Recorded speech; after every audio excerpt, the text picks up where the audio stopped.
High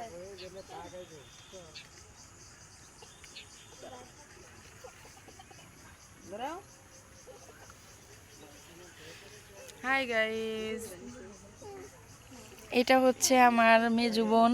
আমরা 4 বোন। এটা হচ্ছে আমার শিব বোন। এইটা হচ্ছে আমার ছোট বোন। আমরা 4 বোন গাইস।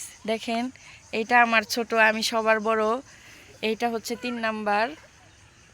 এটা হচ্ছে তো সবার ছোট। আমরা দেখেন চকের এই পাশে অনেক সুন্দর জায়গা, দেখেন সবাই বেড়াইতে আসছি। এই যে অনেক সুন্দর জায়গা, দেখেন কত সুন্দর ভুট্টা ক্ষেত, আবার এই পাশে আছে ধান ক্ষেত। অনেক সুন্দর, অসাধারণ। এই পাশে দেখেন আমার বোনেদের হাজব্যান্ড 3টাই এইখানে আছে, আমার হাজব্যান্ড বাহিরে। আপনারা ভালো থাকবেন। আসসালামু আলাইকুম।